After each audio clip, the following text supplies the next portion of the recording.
Hey, Aaron, it's Kendall. Can you do a mic check again? I want to make sure it's streaming properly. Hey, Kendall, mic check. We can hear you loud and clear. Can you hear me? Okay.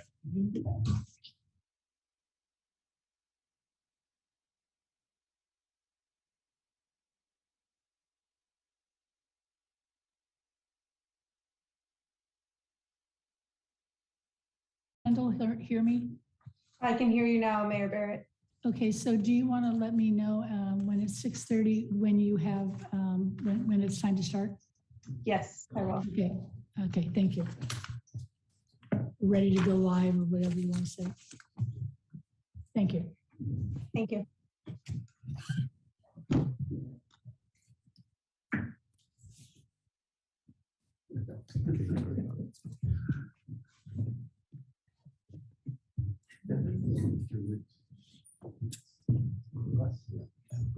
Corey, did you hear from Mike? No? Mayor Barrett, this is Kendall. We are good to go on YouTube, streaming live. Recording in progress. Thank you very much. Good evening and welcome to the regular meeting of the Petaluma City Council and the Petaluma Community Development Successor Agency for Monday, September 19th. I will now invite Maria Galvez and Monica Aparicio to provide information for those who want to listen in Spanish. Thank you. Good evening to everybody. My name is Maria Galvez. I'm here with the co-interpreter Mónica Aparicio. Para aquellas personas que necesitan intérprete en español, si están utilizando una computadora, por favor vayan al lado derecho de la pantalla, en la parte de abajo, van a ver un icono con un mundo. Por favor, presionen el icono del mundo, elijan interpretación de idiomas y luego elijan el canal español. Muchas gracias. We're ready. Thank you. Can I ask the clerk for the roll call? Barrett. Here. Barnacle. Here. Fisher. Here. Healy. King.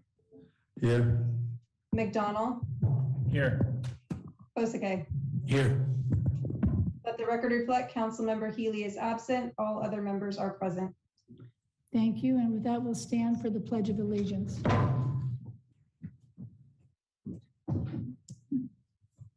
Ready? Begin. I pledge allegiance to the flag of the United States of America and to the republic for which it stands, one nation, under God, indivisible, with liberty and justice for all. We will have a moment of silence.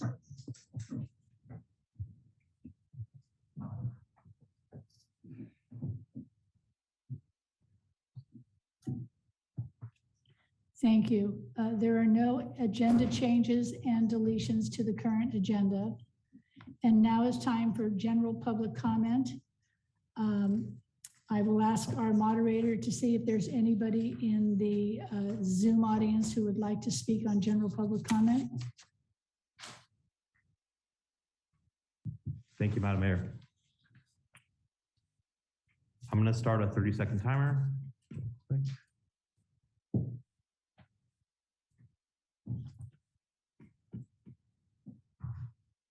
And that's the wrong screen.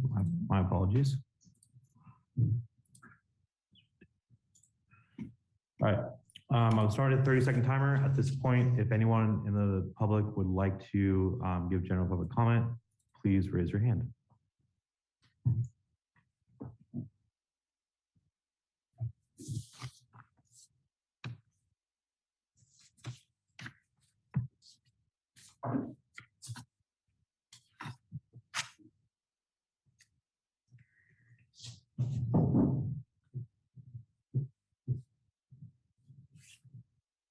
Then, Madam Mayor, we do not have anyone joining us virtually with their hand raised.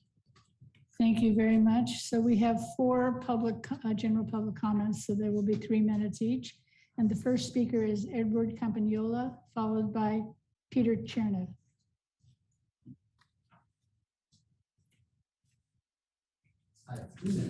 I'm prepared for 2. That's all right. I could breathe for the last 3 minutes, or last minute. I spoke last week. Since there was no response from council members regarding the April 8th Argus Courier steamer landing legal case report and the comments by Kevin Gilbert, town attorney, regarding a sanctioned camp and Petaluma people not being a resource, I must ask, is Kevin Gilbert now dictating mayor? I don't see him here. He's not. Okay, he acts like he is. He speaks on. Okay, you guys should probably straighten that out with him.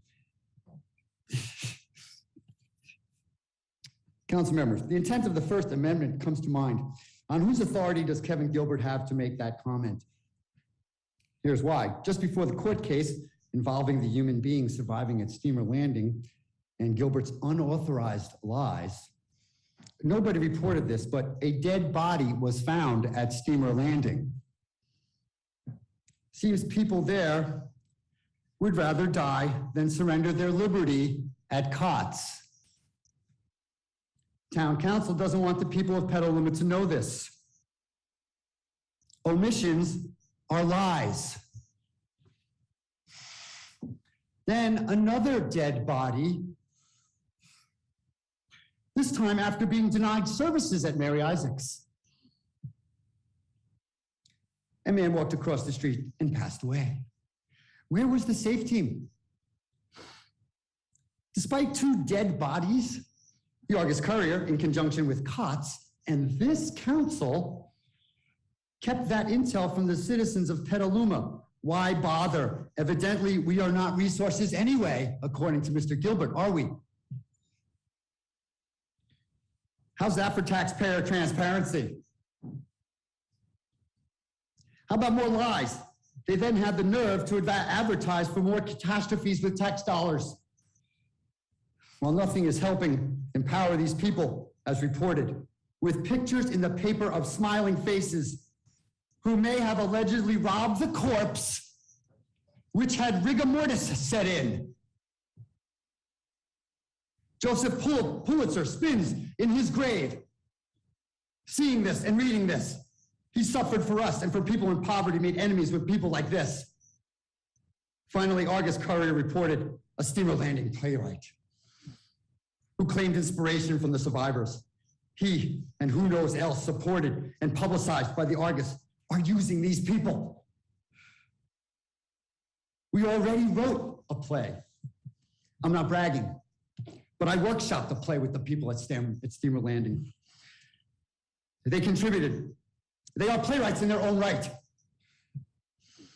Ask Ma, Yes, what sir. she contributed to this play. Excuse me, Thank sir, you. your time has That's the expired. end of your 3 minutes. Yeah. Thank you. Peter Chernev, followed by Catherine Babowski.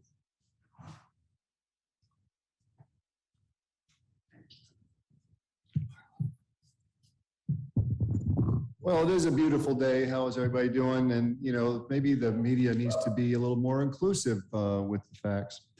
For example, those that are listening can all look up Sheriff Richard Mack, CSPOA, Google your noodle. Sheriff Richard Mack, CSPOA. See what's going on there at the latest. See what he says about vaccines. Here's one that Facebook won't allow. And an old friend of mine, look up Ted Gunderson, educateyourself.org, one of the best sites on the internet. Look up vaccine dangers. If Facebook won't allow it, it's quite probably because they don't want you to know what's going on. I have an issue with the tree committee and the city council because for all this time, you both have been prejudiced towards Cactus Pete and the Living Cactus Fence Project, which is a firewall and a drought resistant and erosion control. I had a very interesting day yesterday, mostly all very good.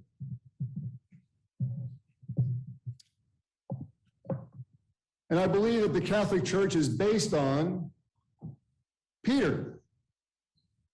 And I am Peter, and I stopped off at St. James of Petaluma, and I wrote this. So St. James of Petaluma and a lieutenant in love, to be supported from beyond and above. I stopped by 3 churches with open hearts in their purchase. All received a message of love by Almighty Spirit. Most all, for sure, were glad to hear it. Yet at St. James, no need to mention names, I was pushed out by 3 cops before I was done sharing the message from the one.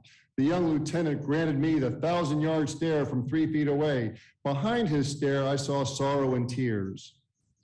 From childhood on, he was given to controlling tears, controlling by fears, taught as a Roman soldier to control through fears. In a church, all know, based on Peter, by the carpenter master, that religions intentionally deny by the serpent seed lie, thereby maintaining all manner of disaster. He was taught to be among those as the edge of the sword, which I'm here to lay down in the name of the living Lord. As surely as your next breath is connected to your next heartbeat, all that I've said is true, as I speak through my heart to the hearts of you. And coming soon to a theater near you, be a true slammer of Thor's hammer. I got a feeling it'll be by around the 25th. But I will finish by saying once again, the Petaluma Fairgrounds should be a beautiful garden display. And we should go forward with love in our heart and to grow gardens and to cease the slaughterhouse industry. I gave you some papers, Operation Death Star with Wayne Swing, HSIUNG and DXE. They're doing some very good work. Thank you for your time, but your time has expired. As a slaughterhouse. Your time is done. Catherine Bravowski, followed by Darren Rakusen.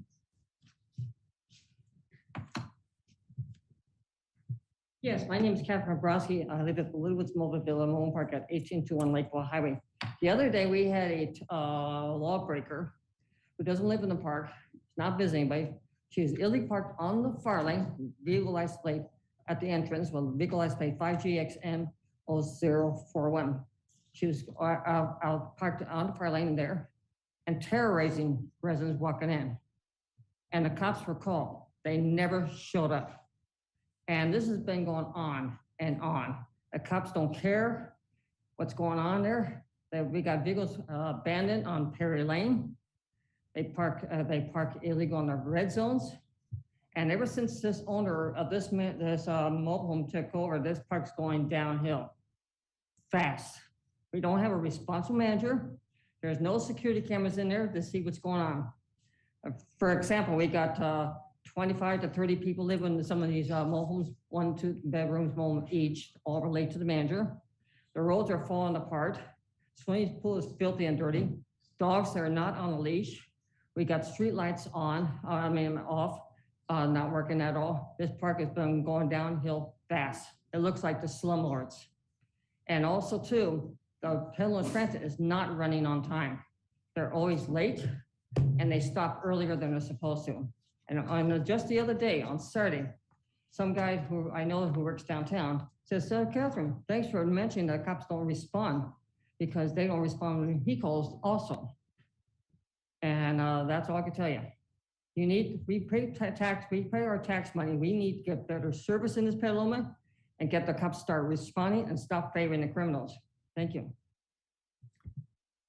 Darren Rakusen.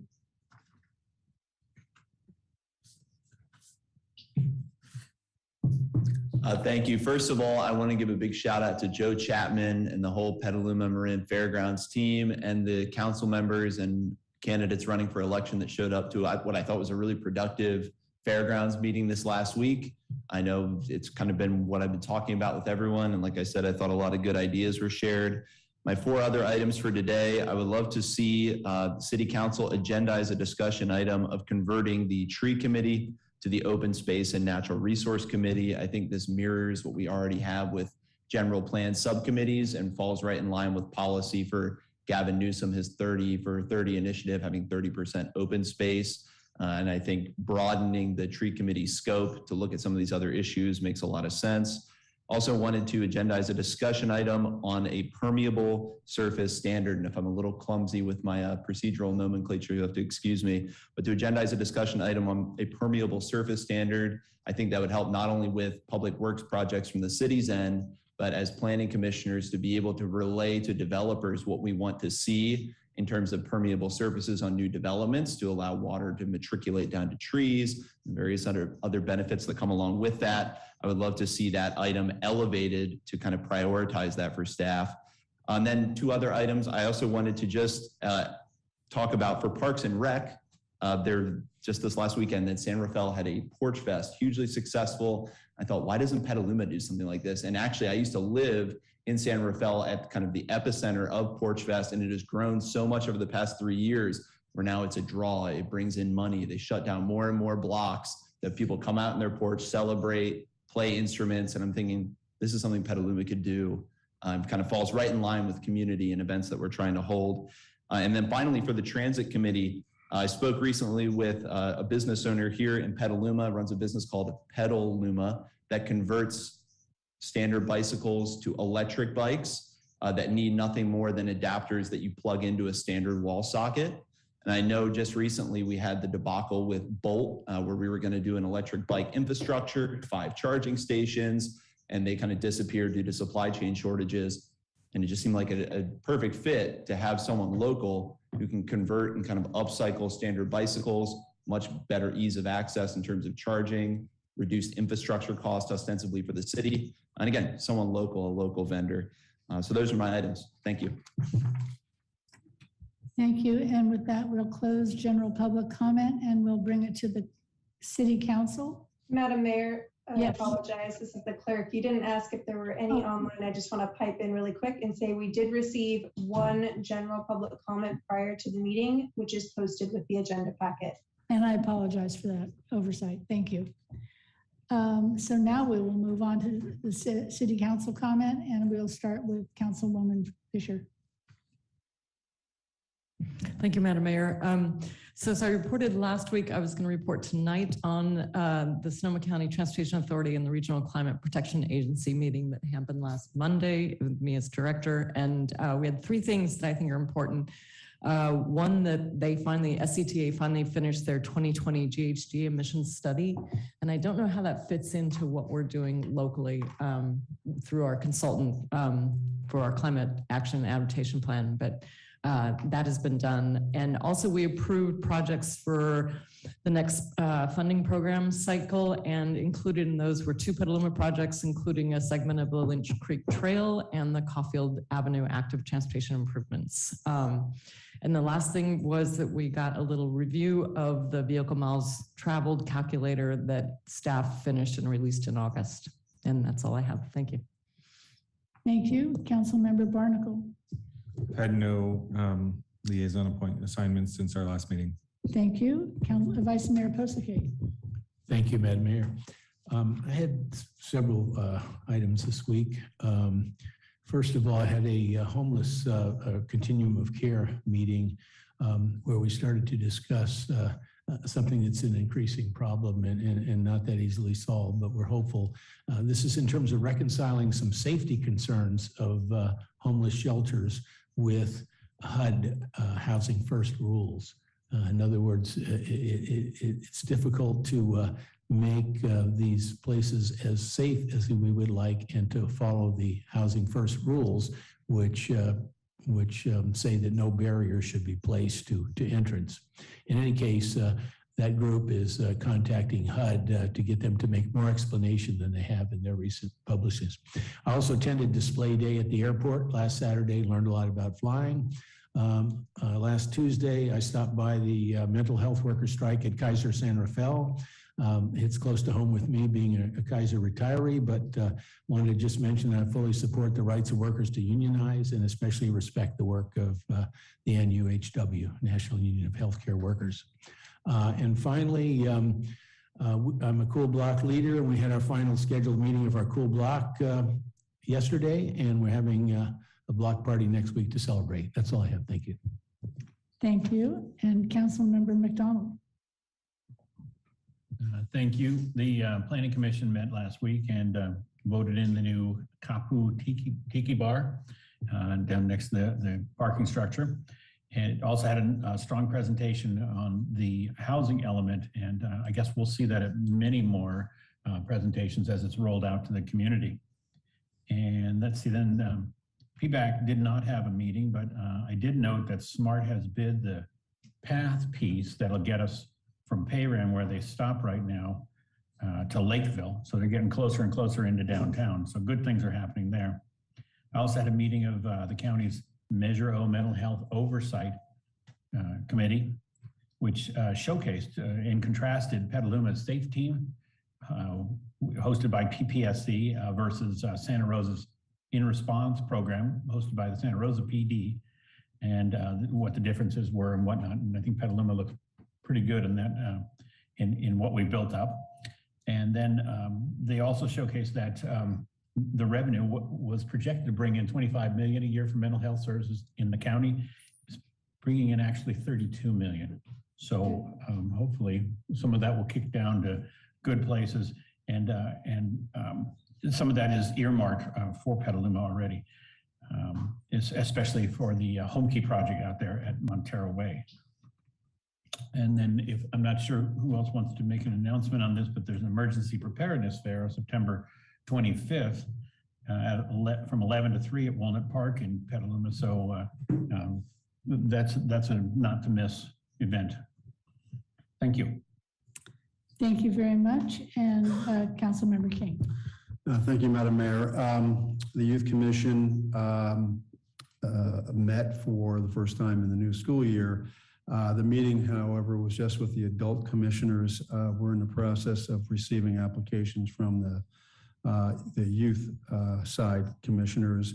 At this point, or at least as of last Tuesday, there were 4 applications and possibly 4 more in the works, which even if the additional 4 come in, that is well below the capacity for the youth side of the commission. So we meet twice a month, probably by the next meeting or certainly the one thereafter, I'll be able to report back on where that stands.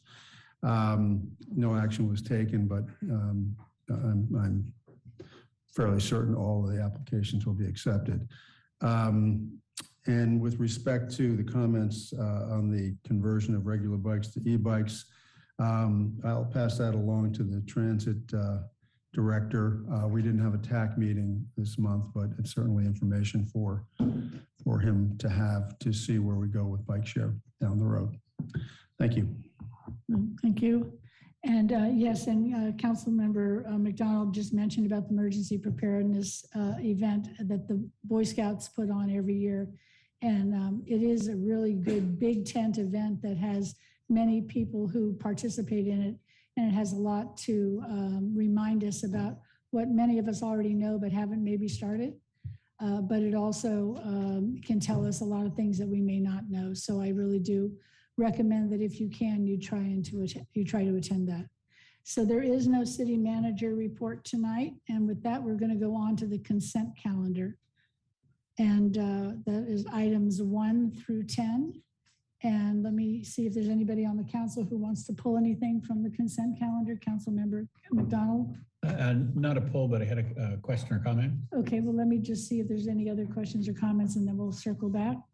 Nothing pulled. So I'm going to ask the city clerk if she has received any public comment on any of the consent calendar items. Thank you, Madam Mayor. No comments received on the consent calendar items. Okay, thank you. And can I ask the moderator if you have seen if there's anybody in the Zoom audience who wants to speak to the consent calendar? Thank you, Madam Mayor. At this point, if you would like to speak on the consent calendar item, please raise your hand virtually. And Madam Mayor, we have 2 speakers virtually. Okay, thank you. All right, thank you very much. And so then we'll come back to our question or comment from Mr. Councilmember McDonald. Thank you very much. My comments are regarding the dredging item. I mean, I'm all for it, and getting it done is important, but there were just a few gaps in the report that I hope were clarified for the public and myself. It says that the funding is secured for the dredging, but it doesn't say its fundings are secured for the dock replacement. I'm assuming that's natural. And then it doesn't particularly leave a duration for the Weller Street gangway closure. And I know that's a key element. And then I think it's a great chance to say that D Street Bridge is going to be closed. I mean, I think somebody should say that out loud to the public. And I know we do PR, but, and then the last question I was hoping to have in the report would be, when is the marina actually getting its dredging? So those are comments, not questions. I'm hoping that staff will have those in the press releases. Thank you. Okay, thank you. So with that, any other comments or questions? All right, so we'll go to public comment on the consent items, and I'll start with the people in the city council. And that is Darren Rakusen first, followed by Peter Chernev.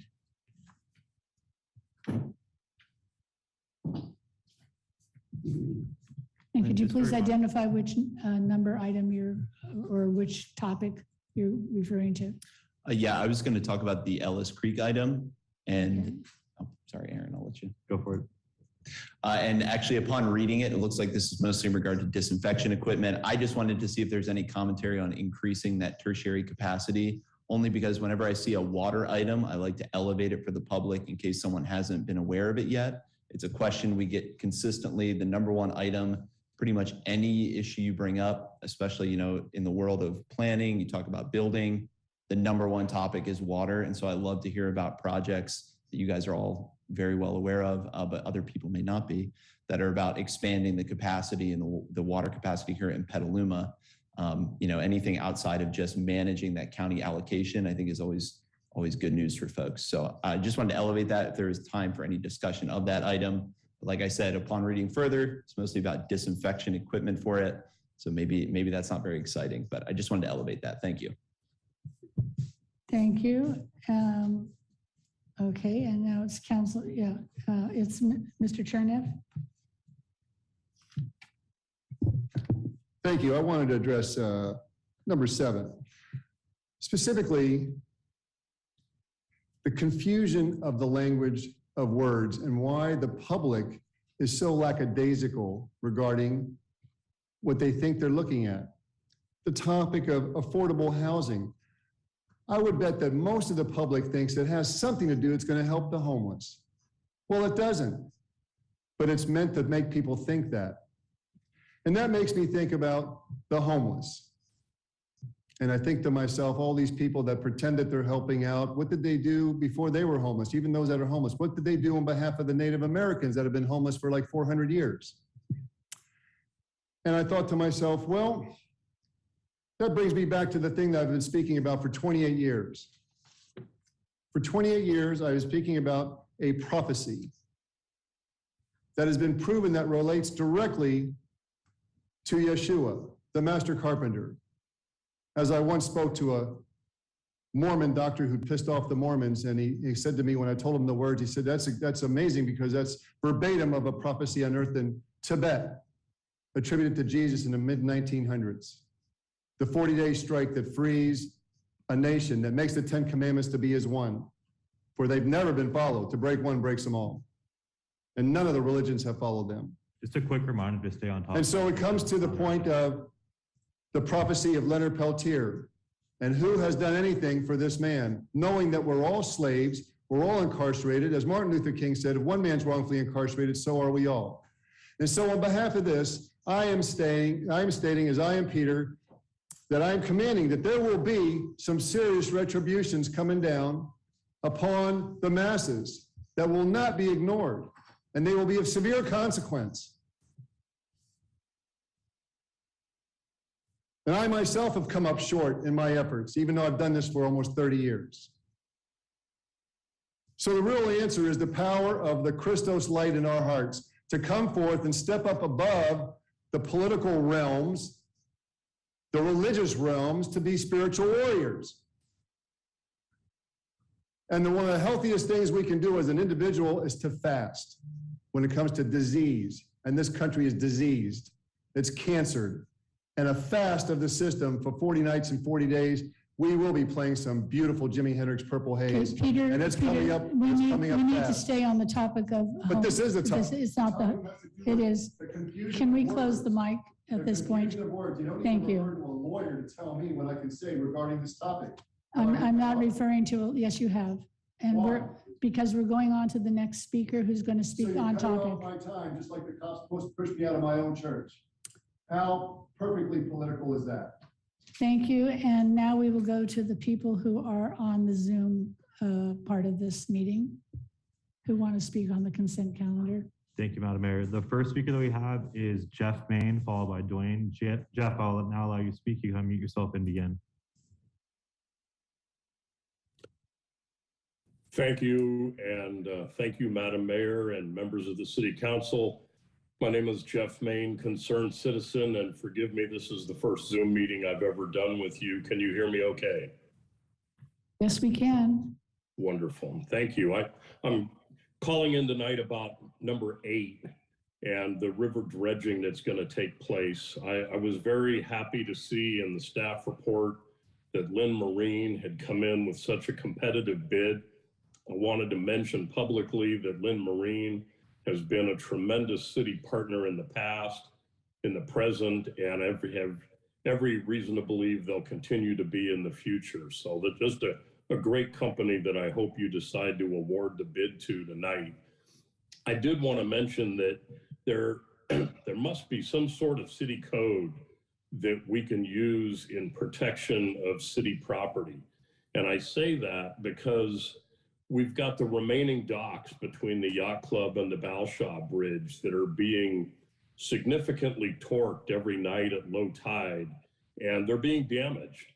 And so my first question is, can we take what we thought would be a higher cost amount from the Lynn Marine bid and take that differential and ask Lynn on an emergency basis to help us with those other docks so that we can preserve them for years to come? The other thing I wanted to mention about the dredging tonight is it sounded in the staff report like the marina might not be dredged until 2023, 24, and then subject to how to get the money to pay for it. And so my other question for you is, can't we reasonably assess an increase in our slip usage in that marina once it's dredged? And certainly historically the fuel that we used to sell, and once it's accessible by dredging, use that incremental occupancy and fuel sales and bond around that as a way to fund the dredging of the marina itself. And then I would also like to ask the City Council and the Mayor, would you ever consider a master lease to a private entity that would run that marina and fuel dock for you? And that's the extent of my comments. Thank you.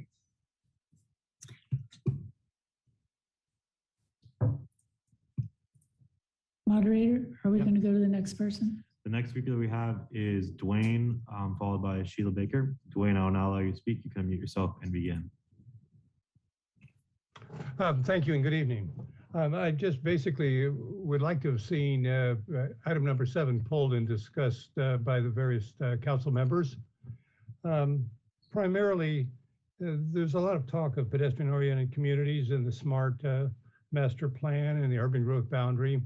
And this one is presented, whereas the Denon is presented as a transit-oriented development. And I think if you look at it carefully, basically it's a bit of a parody of a transit-oriented development. And I think Petaluma could do much better. And so I'm disappointed that one that isn't being discussed, not hearing from each of you council members. And I'm disappointed that this is the best we can send to the state for financing. So thank you very much.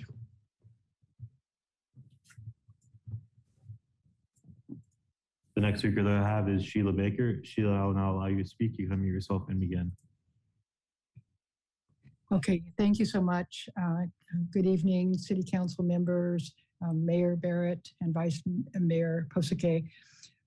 I just also wanted to mention item number 7. I remember a couple of years ago, Danco did their presentation on the Meridian project, and this is an amazing company. They are extremely about affordable housing. And I do believe that they will help people who are houseless right now. And what I was impressed with is that they had a full services and program and were really targeting families and that were, really at risk of homelessness. And I was so touched by their presentation. I think I cried or almost cried or something. I just really, really like that company. And I think that they are the affordable housing model for Petaluma. Thank you so much. Thank you. And Madam Mayor, that is our last public commenter. Thank you. And with that, we'll close public comment on this item. And though we don't usually answer comments during the meeting, I will say that on the Ellis Creek item in the staff report, there's the city recycles 804 million gallons, which is equal to 2,467 acre feet of disinfected tertiary recycled water in 2021. And that's 48% of all the wastewater treated in 2021. And it is up from 31% from 3 years before. So I think that that's some pretty good numbers that show how much the city has been doing on that. So we've closed public comment on this item and see if there's a motion. Oh, I'm sorry, Councilmember King. Yeah, I'll move the item. I did have one comment though, Sure. Or two comments really, in response to the public comment.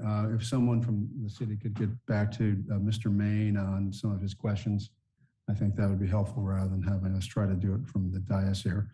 And then in terms of the Danco project, in terms of the city council's involvement in the design, it is a, how do I put this, pre-approved essentially based on state law. So it has not actually come to the council. I don't think it will. So with that, Okay, we have a motion by King and Councilwoman. I'll second. And second by Councilwoman Fisher. And we will have a roll call vote by the city clerk. Barrett, Yes. Barnacle, Yes. Fisher, Yes. King, yes. McDonald, Yes. Posake. Yes. Motion passes unanimously. Thank you. And now we'll move on to public hearings and matters for consideration. And we're on to item number 11. And this is the resolution consenting to the amendment of the Sonoma County Tourism Business Improvement Area Ordinance, removing the $350,000 threshold for applicability of the assessment. And I believe that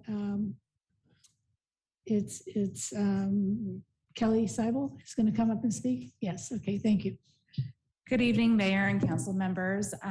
Kelly Bass Seibel, and the Vice President of Community Engagement with Sonoma County Tourism. With me this evening, I have Claudia Vecchio, who is our President and CEO, K.O. Hornbostel, who is the Chair of our Finance and Legal Committee, and I also have Board Member Kirk Locke, who owns the Quality Inn in Petaluma. So with that, I'm going to turn our presentation over to K.O. Have it. You have our presentation. It'll be right up. While it's coming up and we're waiting for technology, my name is K.O. Hornbostel. I'm the Executive Director at Safari West. I've been serving as a Board of Director on Sonoma County Tourism since almost its inception in 2005.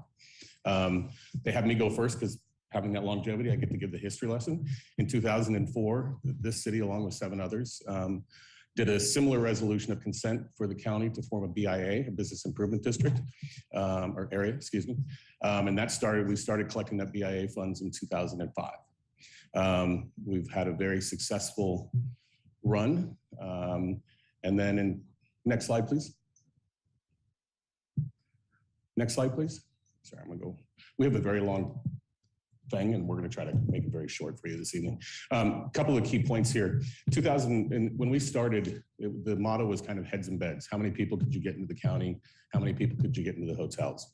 2018, the Board of Directors made basically a unanimous decision to become a destination if I could speak this evening, stewardship organization, which really meant that we were going to go after people who were going to take care of the place that we all live. So it wasn't just about numbers. It was trying to find the people who would take care of our redwood forest, take care of our coast, take care of our rivers, be respectful of the place that we all live. That was a landmark decision. Now copycats across the country are starting to do what we did because they see the value in that. And then I think that's about the end of my thing. Next slide, please. Kelly gets all of us. So you heard a little bit about our history, and I know I've talked to most of you about the change that we made to being a destination stewardship organization. And one of the things that we do like to hold close is a place worth visiting is a place worth protecting. If we're inviting people to visit here, we also want to make sure that it's protected. We work hand in glove with our friends at Visit Petaluma and the Petaluma Lodging Association. And what I do want to spend a little bit of time doing is while we do market the entire county as a brand, we also spend quite a bit of time talking about Petaluma. And as a Petaluman myself, that's something I'm very proud of. Next slide, please. So we do want to talk a little bit about how Sonoma County tourism benefits Petaluma specifically. But before I do that, I want to turn it over to Mr. Locke. Kirk has been a business owner here for years and has been very involved in the community. And he can share a little bit about his interaction with Sonoma County tourism and just how, as also a founding member of the Petaluma Tourism Improvement District, how he sees us working, Sonoma County Tourism working directly with the city. Thank you. Madam Mayor and members of the City Council, thank you for the opportunity to speak to you. I come up here once in a while and hopefully I'd be able to contribute some value to your service to our community. We built the Quality Inn in 1985. And during that time, I've been actively involved with the chamber. I was actively helping to set up the first tourism office, which was a trailer out by Cattleman's. And so over the years, and we've evolved, no one would have ever thought, why would anyone want to come to Petaluma? And I used to laugh. In the old days, when I first opened in 1985, it was not uncommon to see all the storefronts closed by 5 o'clock. Today, they stay open late evening, 7 days a week. It's nice to see that vibrancy. And it doesn't happen just because it happens. Okay, it happens because people care about this community. And because we care, we now have, instead of 200 hotel rooms, we have nearly 1,000 rooms, okay?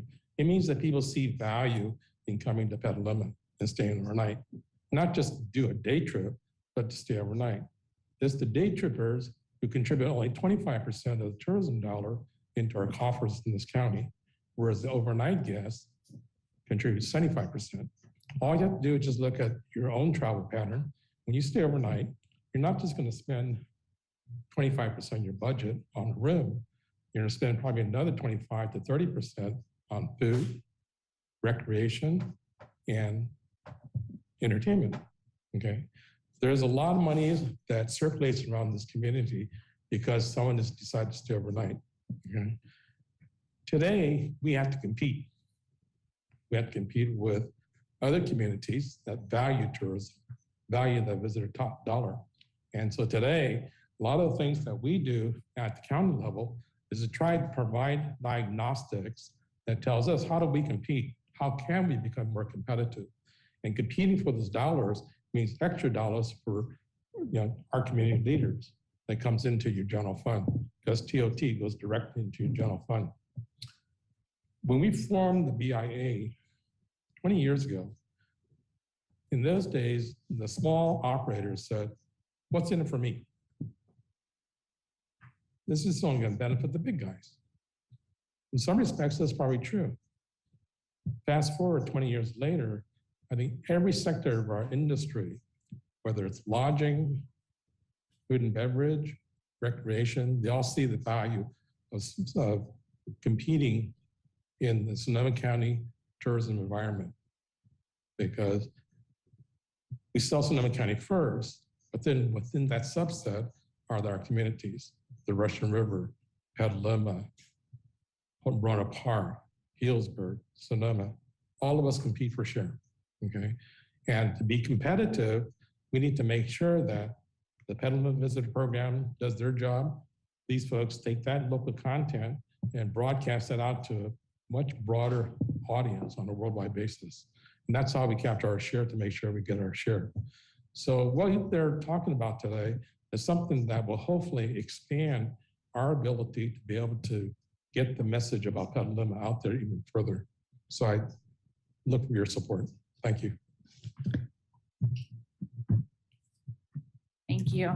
I know that you've got a busy evening, so we don't want to take a lot of your time. So I'm going to speed through the next couple of slides because you also have received this information both in the packet and then also the the benefits provided to Petaluma in the last year.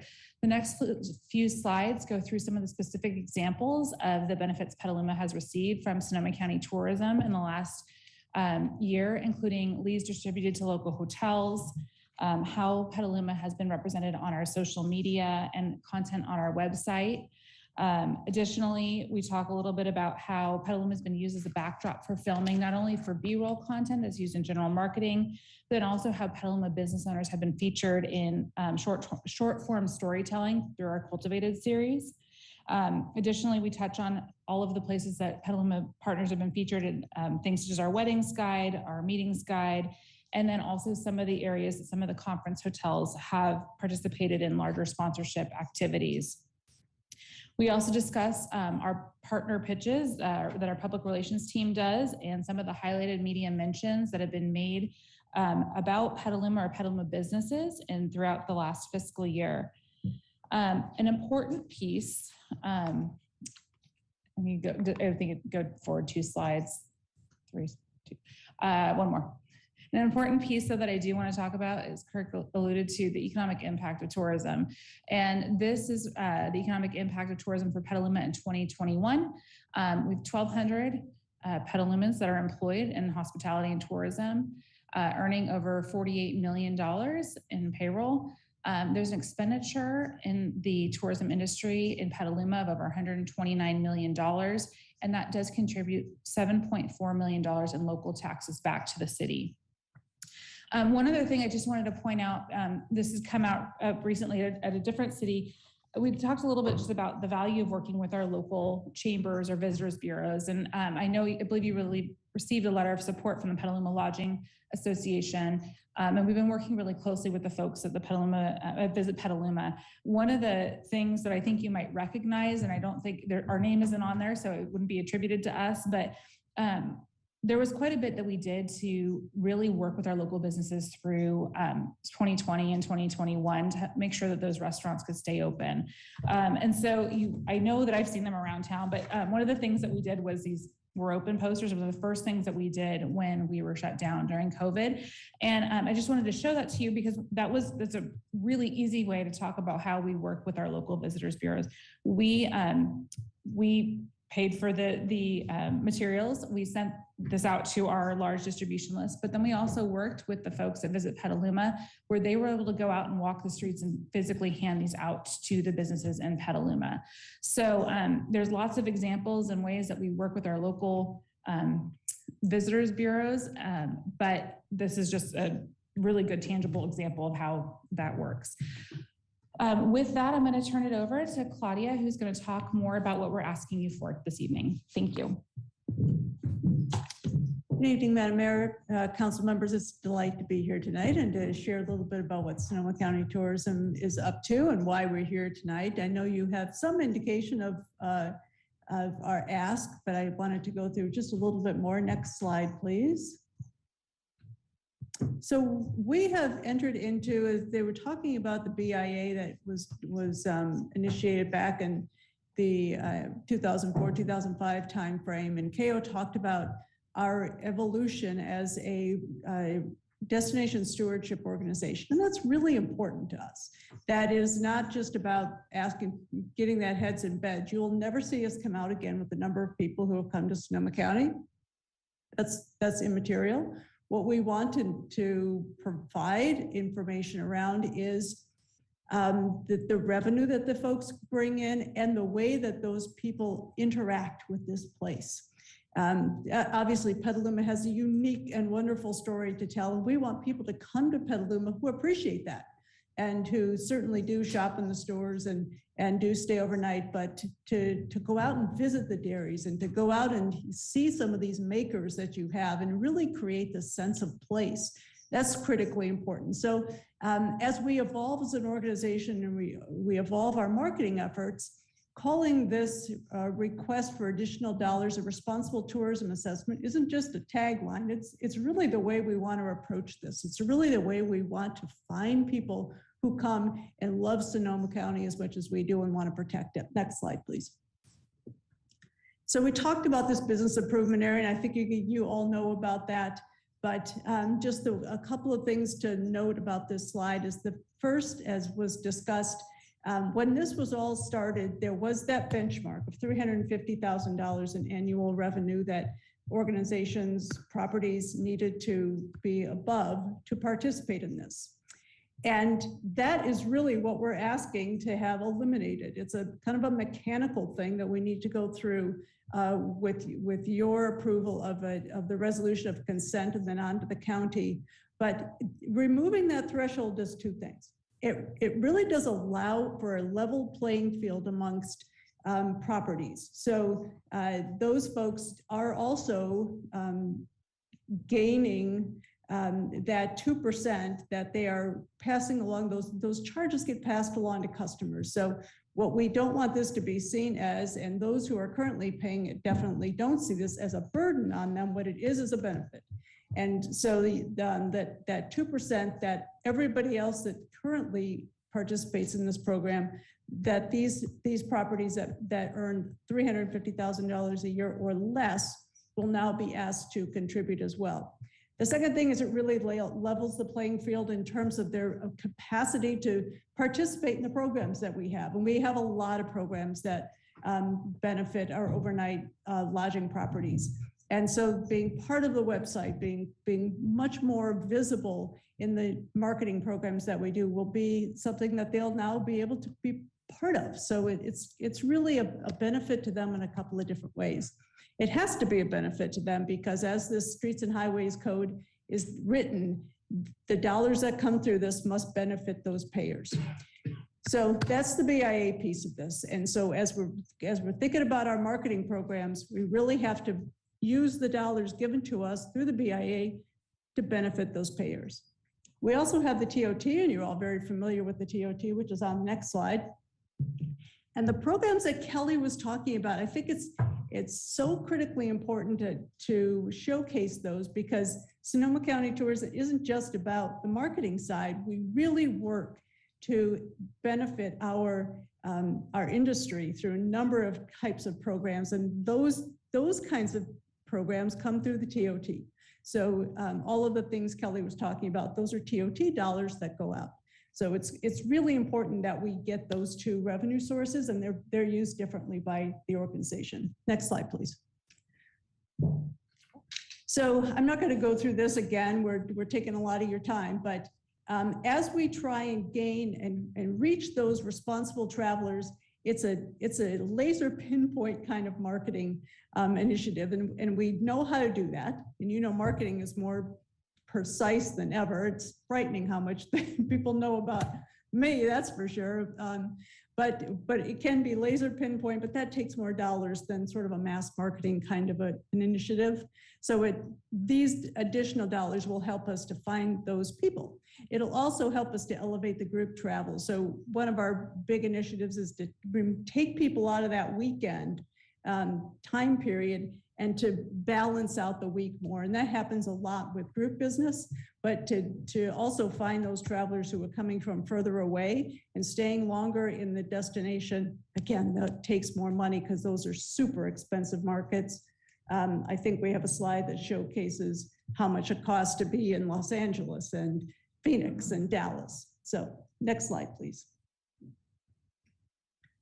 I'm gonna keep moving along here, because I kind of talked about these. There's the slide that talks about the amount of money it costs to be effective in those gigantic markets, and that's where our direct flights are coming into Sonoma County, and really those markets we're going for. Next slide, please. So what does this mean for our budget? At the moment, Sonoma County Tourism's estimated budget for Our year that we're in now is about $9.2 million, of which BIA is 6.1 million and the TOT represents about 3 million.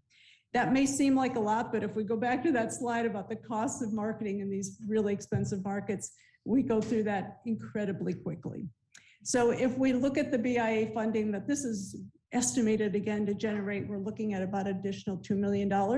Again, that needs to go into the marketing side. And then we have the TOT side that frees up some dollars on the TOT side to better be community stewards. So if we look at the competitive set, you can see where our other competitors are, and it would put us kind of, again, we're talking level playing field, put it at that level. Next slide, please. So we have to look at how we're going to benefit those entities that are now part of this program. And we've put together a marketing plan that we will continue to work on as we get those folks involved with our programming, but how we're going to better elevate vacation rentals and small B&Bs and others that have not been part of this, and how we're going to continue to hear their voice and make sure that they have a seat at our table as we're working through marketing initiatives. Next slide, please.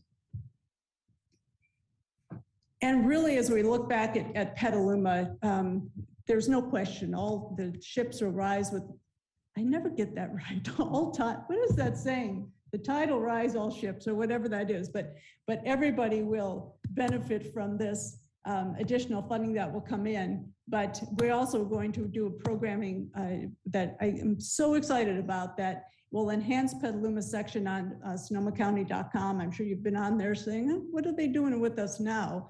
And it's solid, but it's going to be a lot better because it's going to tell your story. It's going to really be somebody who's involved with you, certainly with Visit Petaluma, with all of you to figure out those gems, those stories that really amplify Petaluma and create a really compelling invitation to come here.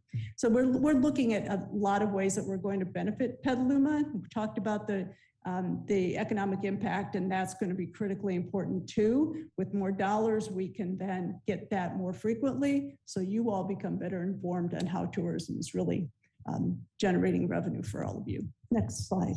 I think we're almost at the end. Yeah. So Kelly's going to go through the timeline of what this mechanics is all about and how we need to work with all of you and work with the county to make this happen. Thank you. So the BIA is a county ordinance that the 7 participating cities have consented to participate in. So what we're asking for tonight is a resolution of consent to amend our ordinance and remove that threshold of $350,000. We are looking right now at a timeline of, we're meeting with all of the cities. So I believe you're 4 of 7. And then we will be meeting with the county on October 4th, where they'll put together a notice of intention to change the ordinance. They will then have 2 public meetings. The dates on here are slightly incorrect for that first public meeting. Our first public meeting at the Board of Supervisors will be November 1st. So we will notice all of the BIA payers. So that includes everybody who currently pays into the BIA, plus everybody who would be added to that. So we'll notify them through the mail. We'll also hold a separate town hall just so that we can ensure that everybody has an opportunity to get their questions answered. And then we will have the second reading of the ordinance on December 13th at the county level. So what we're asking for tonight is that resolution of consent. The one other thing I just wanted to clarify, because we've talked a lot about TOT and BIA, we do not receive any TOT dollars from the city of Petaluma. The TOT dollars in the city of Petaluma go back into your general fund. The TOT dollars that we receive at the county are from the unincorporated area of the county. So I just want to make sure that that's really clear. And with that, we're open to any questions you may have. Thank you very much. And so I'll start by seeing if there's any questions on the council. Yeah, a quick question. By removing this threshold, do you know how many businesses will be affected in Petaluma? How many entities? It's an excellent question. So we are not privy to who pays TOT. So I've heard an estimate of about, it really depends on how many folks pay TOT, but it could be as 100 to 200. I've heard varying numbers from staff, and I wouldn't know until I received that list from staff about who pays TOT. Thank you. Apologies. Okay, Vice Mayor? So I'm sorry, this doesn't apply to Anyone in Petaluma, did you say? It would apply. So in Petaluma, it would apply to anybody who pays TOT. So right now we receive BIA in Petaluma from anybody with a revenue above $350,000 a year. They remit their TOT to the city. They remit their 2% BIA. They also remit the Petaluma TID directly to the Petaluma TID to visit Petaluma.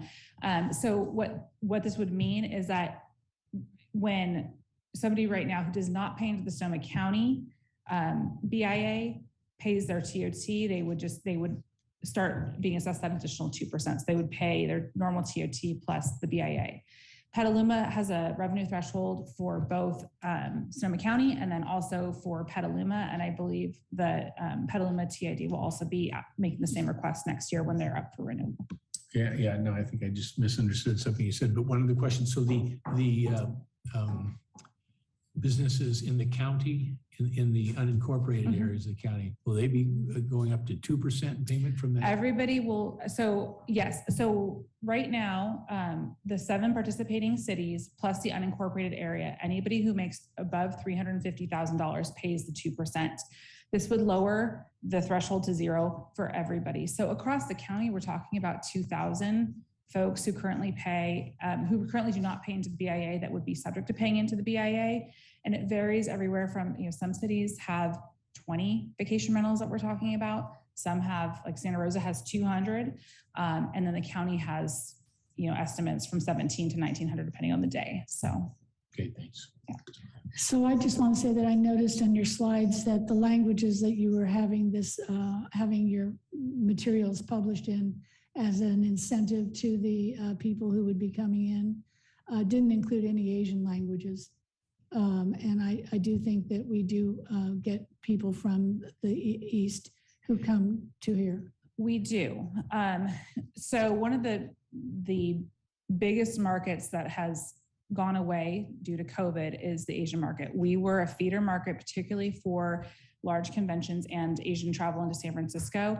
That is virtually dried up completely. Well, that's short term. Hopefully that's short term. And I just want to be presenting this in terms of your perspective. Absolutely. So as that starts to come back, that would absolutely be something that we would look at including. So thank you. All right. So I'm going to ask our city clerk if she's received any public comment on this item. Madam Mayor, no public comments on this item. Okay, thank you. I have no speaker cards on this item, and so I will ask our moderator to see if there's anyone in the Zoom audience who'd like to speak on this item. Thank you, Madam Mayor. At this point, if there's anyone in the public that would like to speak on item 11, resolution consenting to the amendment of the Sonoma County Tourism Business Improvement Area Ordinance, please raise your hand. And Madam Mayor, there does not appear to be anyone in the audience that's raised their hand. Thank you very much. So with that, we'll close public comment on this item and I will look for a motion. Councilmember King. Thank you, Madam Mayor. I have a comment first and then I'll make a motion. This whole subject reminds me that the council probably is due for an update on our own Airbnb ordinance and its enforcement. The last time we had a review of this, I'm going to speculate, was at least 4 years ago. And there was some issues about getting Airbnb hosts registered and some difficulties. So I don't know that it's urgent, but it's certainly something that probably should be a regular occurrence that the council hears about and can provide some direction on. Putting that aside, I'll move the item. Thank you. So there's a motion by King, Councilmember McDonald. Make the second. Okay, and a second by McDonald. And if there's more comment? I had a couple of questions I didn't get to ask actually sorry. Do you do any surveys of the people who pay into this to see if they feel like they're satisfied with the BIA? We do a partner satisfaction survey annually. Mm-hmm. What are the results of the surveys generally? I'm going to look to Claudia. I can't remember the last one. They've been, they're fairly positive. You've got to remember, we didn't do one in 2021. We also didn't, we had to go out in March of 2020 and we held it. Mm-hmm. So we're very data driven and research driven in terms of going out to our partners to ask for satisfaction, something we do annually. But you know, they've been, yeah. If you're going to speak, you need to speak into the microphone. Claudia Vecchio for the record. They have been positive, and if there are questions or there are concerns by our partners, we answer them. So that's the great thing about a survey is we learn where the excellent things are and where there are gaps. And so, but generally speaking, it's all good. And we can certainly provide those surveys to you if you'd like to see those. I would say that the things that I'm most interested in when I think about marketing spending is what's the return on it. So the metrics, satisfied people who are paying into it is one key metric that, but just, like some of the things in here of like earned media and things like that were great. But to the extent that you can provide us a fuller set of metrics and things like that when you're, I'm going to approve it, but I'm just in general more data would be nice, more metrics, and just making sure that we can sell this out to the people who that we represent. Yeah, absolutely. We actually just got our new return on investment study for our marketing campaign, and it is exponentially higher than it has been in the past. For every dollar that went into tourism marketing, $206 came back in visitor spending. So that's a pretty big return on investment. I've taken my money out of the stock market and sticking it into tourism marketing, but it's really doing very well.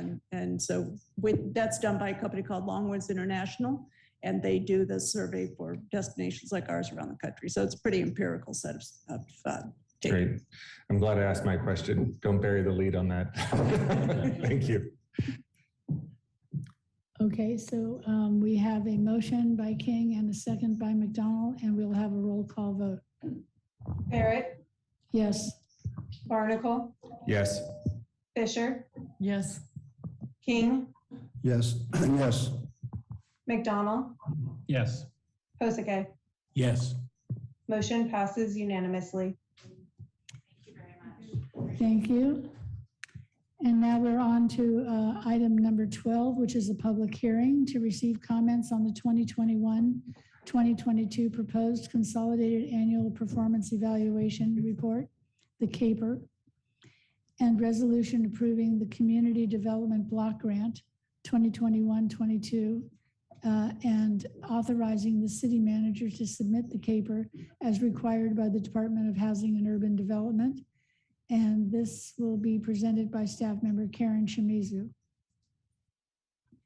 Great. Good evening, Madam Mayor and council members. I'm just going to share my screen here. I have a brief presentation for you tonight.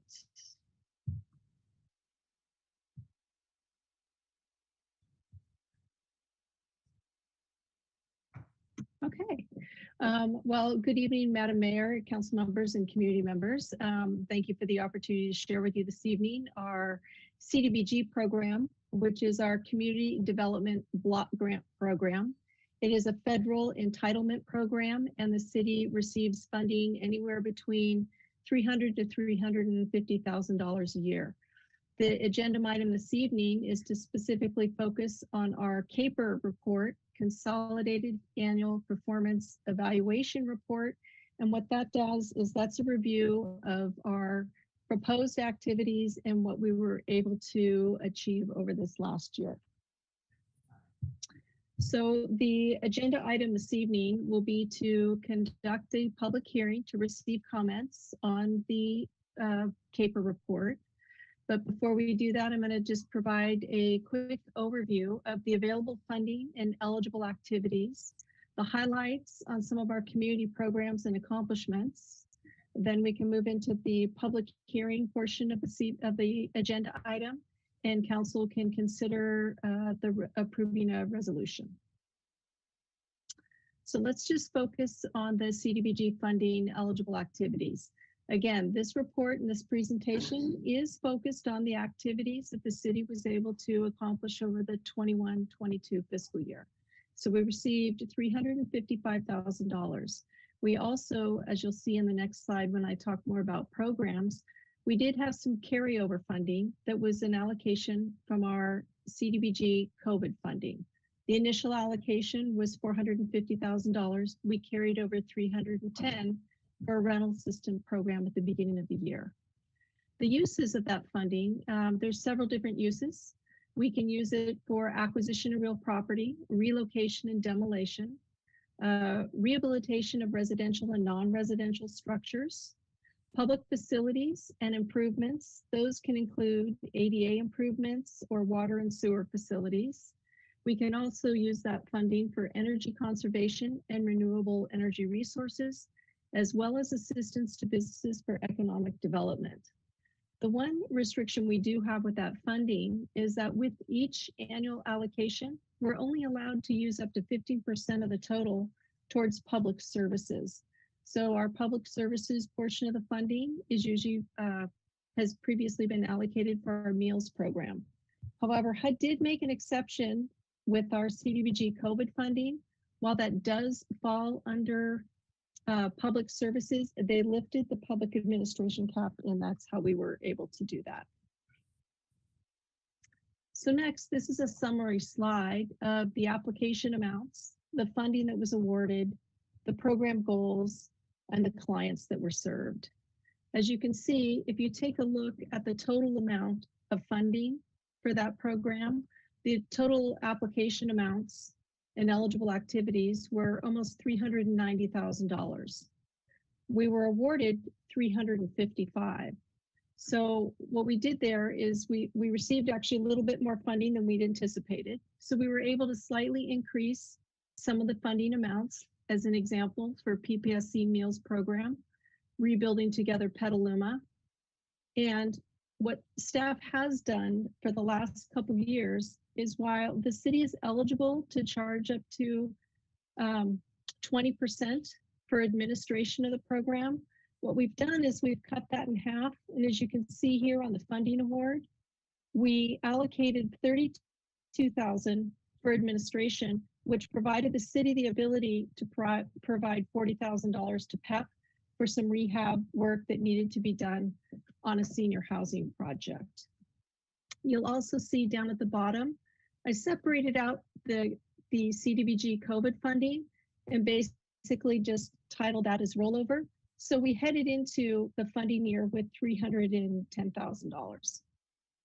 So focusing a little bit on program goals, as you can see, the majority of the programs have met, or well, PPSC Meals has met close to their goals. There were some challenges with COVID, people coming out of COVID, their comfort with people delivering things. So, but that's about an average number. But the Rebuilding Together Petaluma program, I just wanted to highlight. So a lot of this report, when we present the information, it's based on how HUD categorizes and keeps track of services provided. So as an example, in this program, they track it. Our program goal was based on the number of clients served. So again, this program, while they might have only served 19 clients, they provided up to 2 to 3 different rehabs on their home. Part of this is there was a decreased number of clients that were willing to have volunteers or contractors in their homes because they were concerned with COVID. So what the agency did is they pivoted, and they were able, while they served 19 clients, they were able to do 2 or 3 upgrades within each home. So it might have been an example of doing roof repairs, some ADA replacements, improvements, and flooring replacements. So that number of client serves is about 19, but they probably still performed about, provided about 50 to 55 improvements to low-income seniors in our community. In regard to the PEP housing program, they had proposed doing an upgrade. They have some heating units that are very old and need replacement. The existing system and infrastructure that they have is natural gas. So when staff was working with them and identified and said, we need to align this program with our climate action plan and propose that they, modify the project and put in instead, electric heaters. Basically, the project became financially infeasible. So it went from upgrading 10 units to only having the ability to upgrade 3 units. So we're talking with PEP. They have identified some other infrastructure improvement projects, but that funding will be rolling over into the next program year. So all in all, we served a total with our CDBG program, our annual allocation, a total of 315 community members. They were all low or extremely low income households. With a total of our COVID rental assistance program, our initial program goal with having $450,000 was to serve 300 households. To date, we've served 249. And of that 310, I believe we have about $110,000 that'll roll over into next fiscal year. So that program is in good shape and we'll be able to serve the community. With that being said, I think a council member had a question regarding what's the timeline that we need to ensure this funding is spent. And with the CDBG program, we have up to 6 years to spend our annual allocations. Of course, that is not procedure. We usually spend our allocations within the fiscal year. But in an example of the CDBG COVID program, because there was other rental assistance funding in the community that needed to that had a shorter deadline, our partner agency in that, PPSC and COTS, prioritized spending down the county money, which gave us the ability, which had more flexibility to roll the program out into future years. With that, I think you might have seen these pictures before, but you know, I know we haven't had the opportunity to get out there and see the benefits and see those smiling faces of people that volunteer in the programs, as well as people that are being served. So here's on the left, there's a program of the PPSC Meals Program. As you can see, we fund that program about between $48,000 to $52,000 a year. They serve a huge amount of people, but a majority of that program is made available to the community due to the dedicated volunteers. The picture on the right is it was a new lift that was put in for a senior in one of our mobile home parks that had ADA accessibility issues. A ramp wasn't going to work for her. And so Rebuilding Together was able to partner with them and put in a lift. With that concludes the presentation this evening, and staff is looking for recommendations and direction to have the public hearing, receive community comments and feedback, and have council consider approving a resolution. And that concludes my presentation. Thank you very much for that presentation. And I will see if there are any questions at this point from the council members. Seeing no one raise their hand, I will ask our city clerk if she's received any public comments on this item. Madam Mayor, no comments received on this item.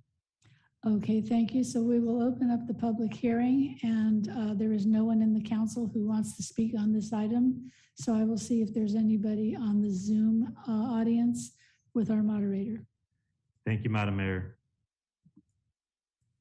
At this point, if there's anyone joining us virtually that would like to speak on item 12, public hearing to receive comments on the 2021-2022 proposed consolidated annual performance evaluation report and resolution approving the community development block grant 2021-2022 item, please raise your hand.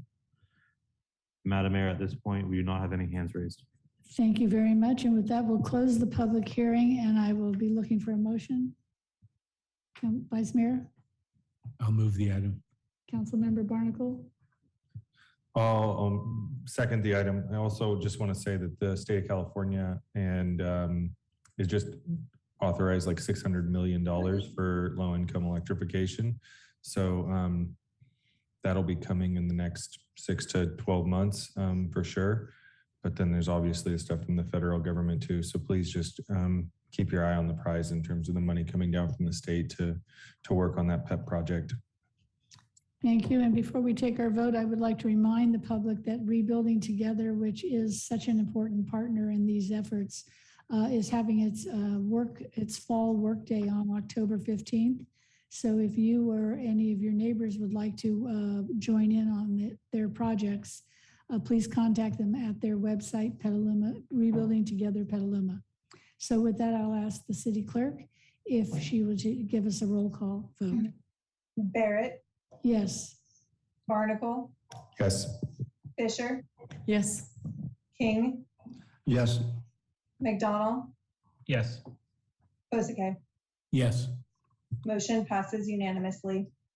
Thank you. And with that, we're on to item 13, which is a resolution appointing individuals to fill vacancies on city committees and commissions. And our city clerk, Kendall Sawyer, will be presenting this item. Thank you, Madam Mayor. Good evening, Council. As Mayor Barrett just mentioned, this item is for appointments to fill vacancies on city committees and commissions. You may recall from your June appointments, there are a few vacancies that exist due to fewer applications being received than the number of seats that were available. There have also been a couple of resignations of members prior to the expiration of their terms. We'd like to get these seats filled prior to the next annual recruitment to make sure that we have full representation of the community on our boards and commissions. The recruitment has been open for these positions since the annual recruitment closed in June. No applications were received for the Transit Advisory Committee seat, so that will remain open. We are accepting applications for that. If you know anybody interested in that, please encourage them to apply online. I do want to take a second to clarify really quickly on the Youth Commission. The positions that are being appointed tonight for the Youth Commission are for regular adult members. There are 3 vacancies. We received 2 applications.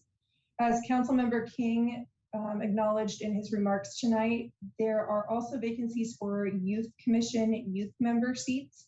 Those are not on the agenda tonight, but they will be brought back to you at your next regular meeting. The way that enabling legislation is written for the Youth Commission, applications for youth seats actually goes before the commission first, and then recommendations are made to the city council for those appointments. So again, that will be brought back to you for consideration at your next meeting. And with that, Mayor Barrett, I'll pause for council questions and public comment, and then we can get into the appointments and voting for each of the seats. Okay, so is there any questions from council members? No, I'm not seeing that. Did the city clerk's office receive any public comment on this item? Madam Mayor, no, we did not receive any public comment. Okay, I do not have any speaker cards here on this item, so I will ask our moderator to see if there's anyone in the Zoom audience who would like to speak to this item. Thank you, Madam Mayor. At this point, if there's anyone joining us virtually that would like to speak on this item, please raise your hand. And Madam Mayor, we do have one public commenter.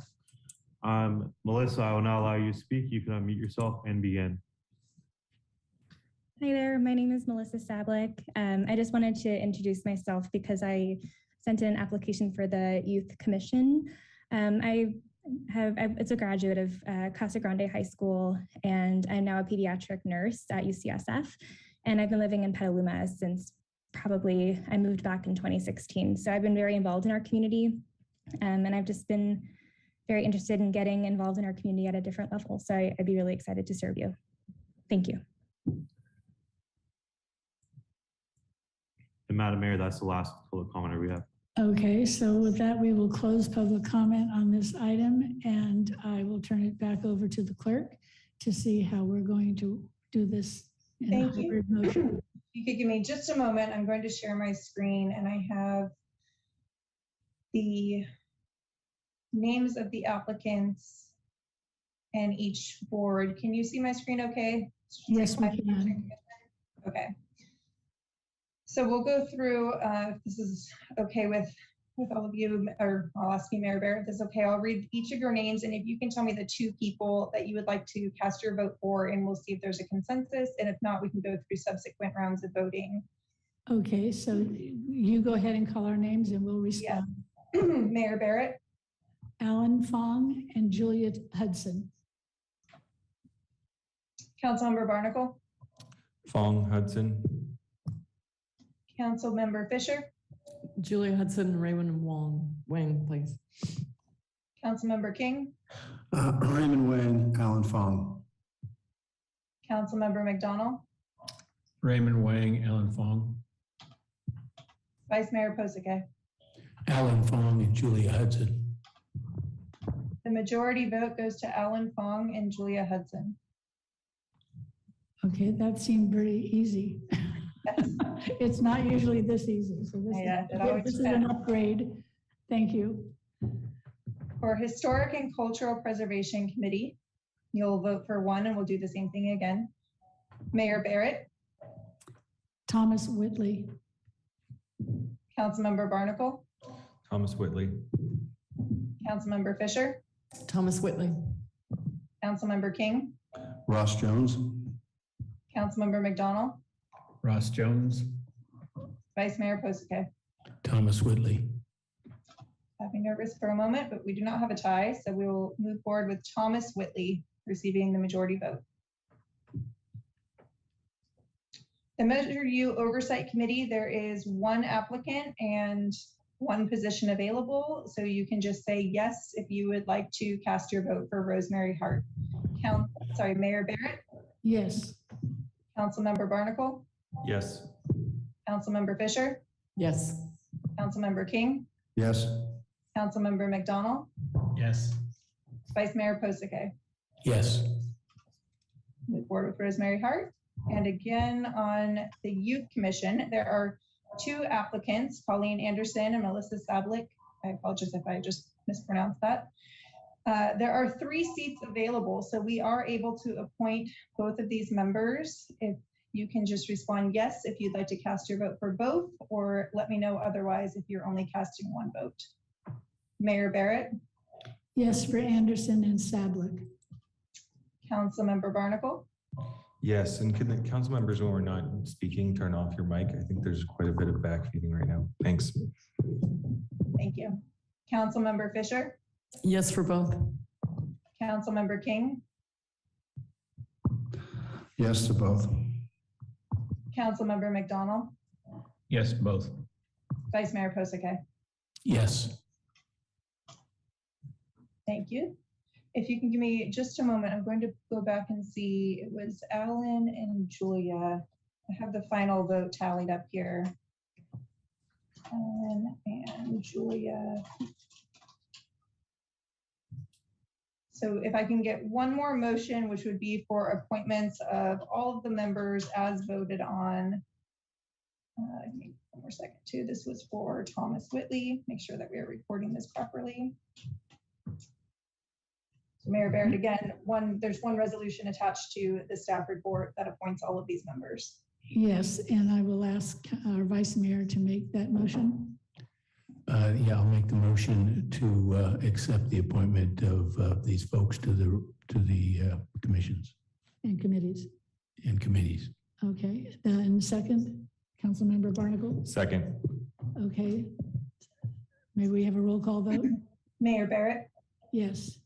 Barnacle, Yes. Fisher, Yes.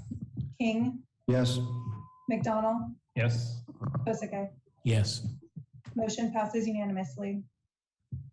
Well, thank you for that new procedure, and it worked very smoothly, so we appreciate that.